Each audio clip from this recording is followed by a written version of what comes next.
What's goody, everybody? It's Full-Time Trip. We're back in the building. Leicester 0, Arsenal 2 at the KP. Oh, gosh.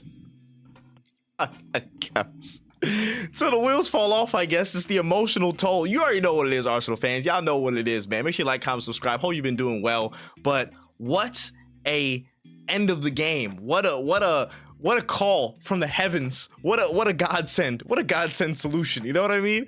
A very, very interesting game. A tough, I think, 50, 60 minutes. Just couldn't find ways to break through the mid block. Couldn't find ways to, again, get around. It just felt disjointed a lot of times, you know? There were so many things that were happening, but we can break it down half and half. Again, obviously the 2 goals came from Mikel Merino, one banging header and another great poach from a cross on the left-hand side from Trossard, and we win that game 2-0 in the end. Just wow. Again, just a credit to this team, how it's being built and constructed, and just the resilience through all of this, the injury spells and everything, to keep fighting. And I'll get back to that at the end, but to kind of focus on some of the criticisms, I'll focus on the negatives, you know what I mean? Just stuff that was happening. I think the first half was just very, it felt leggy. Again, it felt disjointed. It felt very not the speed that I would have hoped it to be, honestly, man. I feel like the midfield in particular was a weak point, where just, again, giveaways, and I guess, again, a lack of tempo in certain ways and trying to kickstart certain things, getting up the pitch.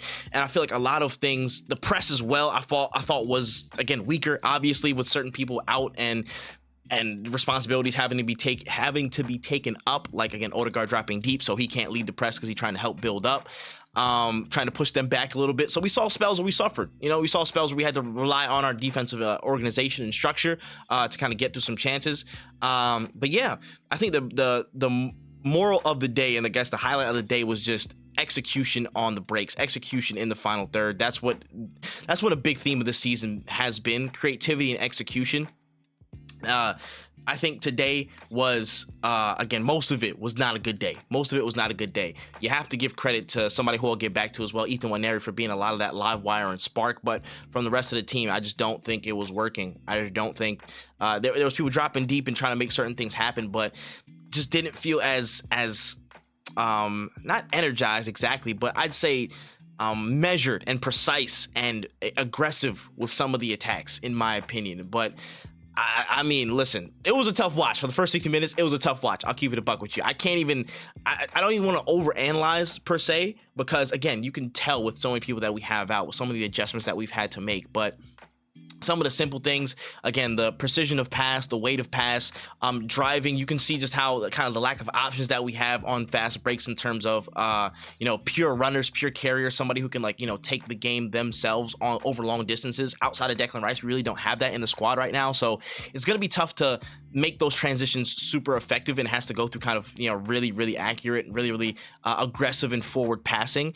And in some of those instances, again, Odegaard picked up, but in the first half, again, he wasn't good. Partey with some loose giveaways, and he wasn't, making any progressive passing, or as much as I thought, was going to be happening. It was just a problem that whole first half. And I know somebody brought it up on Twitter and stuff, but fair to mention that I hope that we do carry on with the adjustments that were made with Marino at center forward, but I don't think that will always be the case with the games flying at us. So that first half, there needs to be a stronger revision on what was going on, stronger, I think just stronger performances from some of our senior players who are very much in the driver's seat to help push the tempo, to help be technically secure and technically strong. My two biggest kind of, I'd say, kind of culprits, I think, were Odegaard and Partey in that respect of, they got to be a little bit tighter. They got to be a bit more aggressive. They got to help build that platform for the other players around us, because I think they look to them to be the most, again, technically secure that are on the pitch, and help us, again, get the rhythm and flow and play in place. So that was a big thing for me.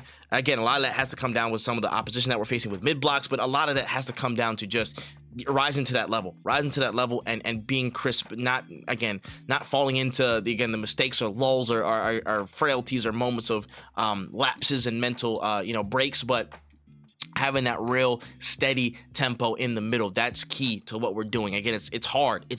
I'm not gonna sit here and overslate players, but it's hard right now with so many injuries and players out and all that stuff. But Gotta find a way. Gotta find a way. But yeah, didn't enjoy that first 60 minutes, to be very real.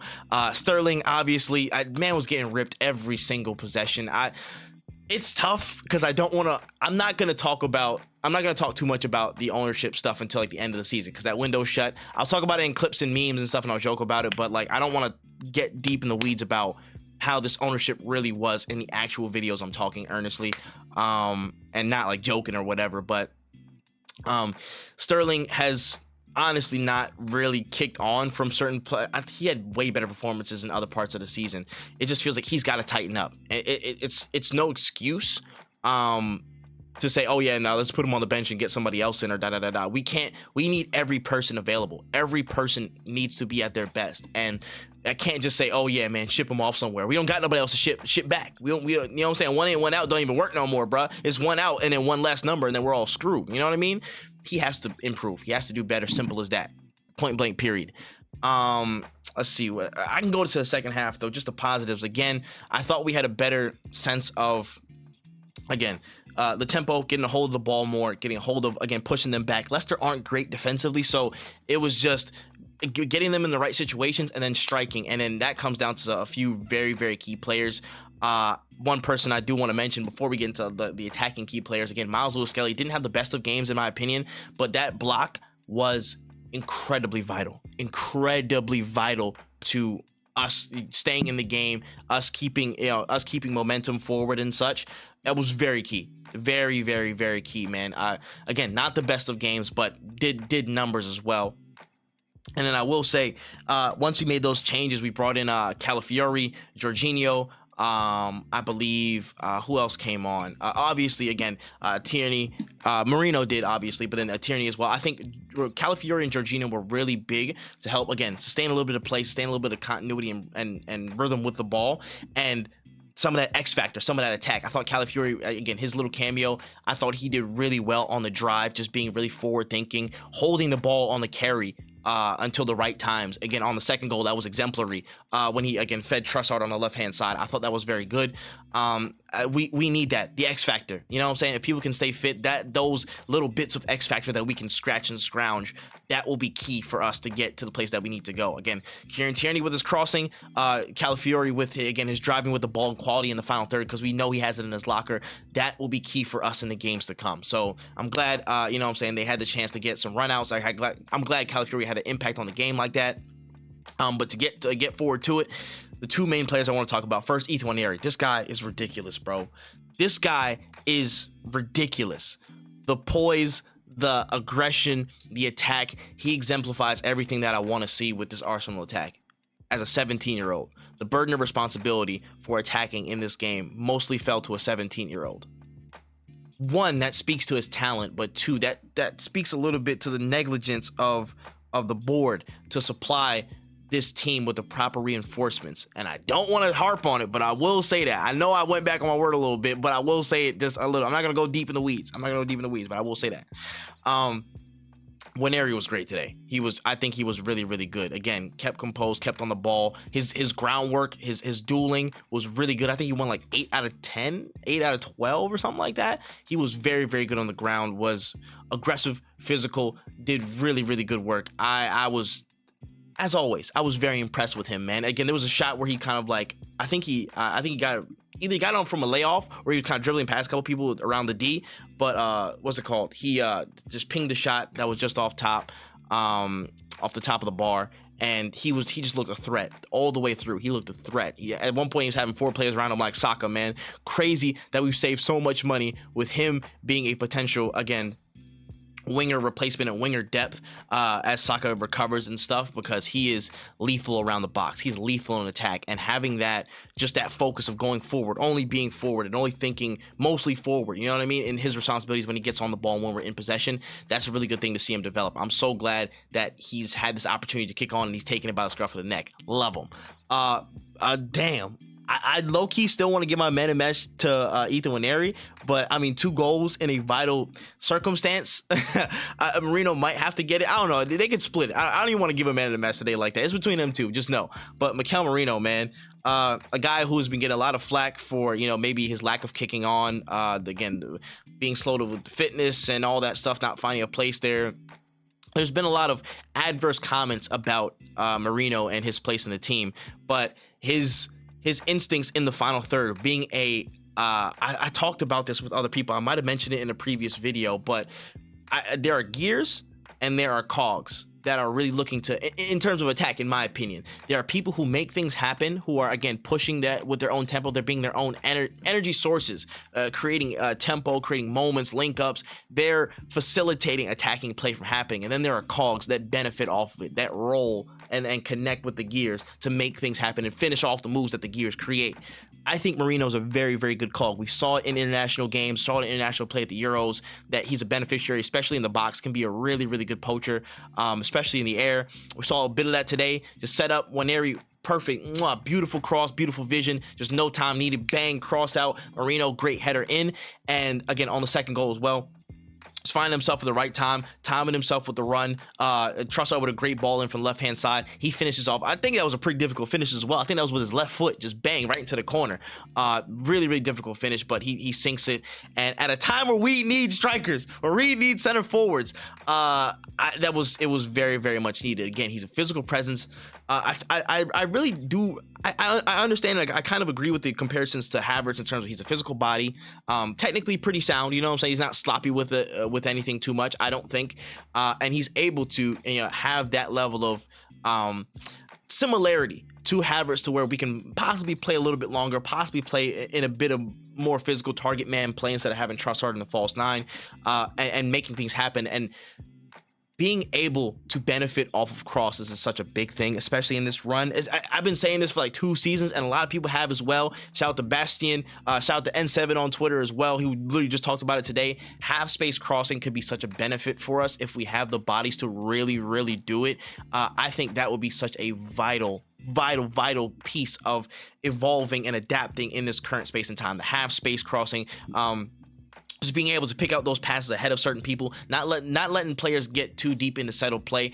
I think that would be a huge benefit, and seeing that back with Merino and 9, seeing that more effective, having that tool be a bit more lethal with Merino's presence, I think that's key for how we're going to play in games to come. So that was really dope.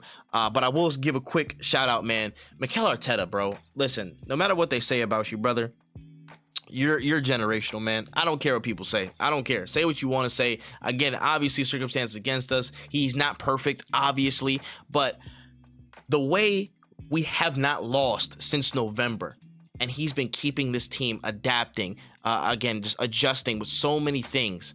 So we could have crumbled. In seasons past, we could have crumbled. In years past and under different regimes, we could have crumbled and capitulated right away.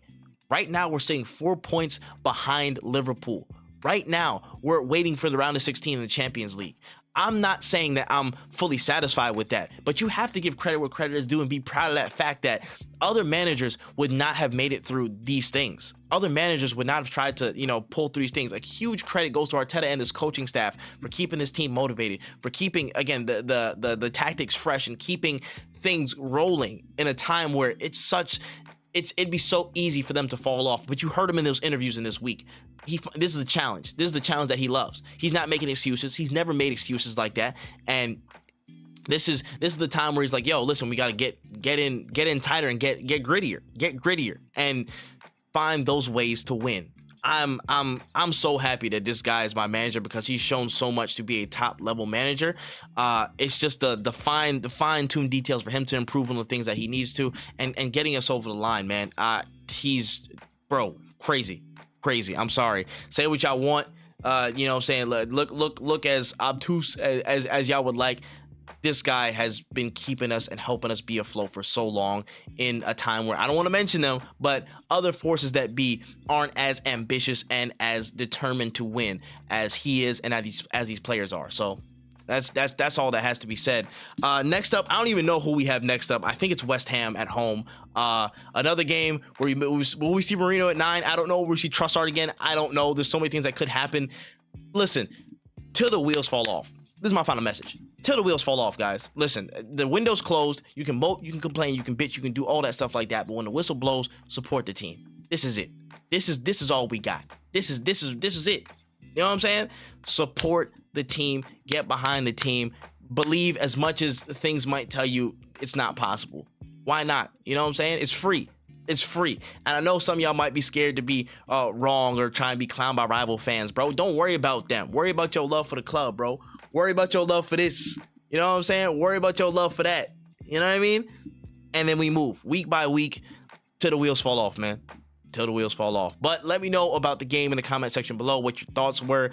You want to see Merino as striker going forward? Any of the options you want to see at the wing? Some left backs going to the wing? All that good stuff. Let me know in the comment section below. But that's all the time we got. I got to get up out of here.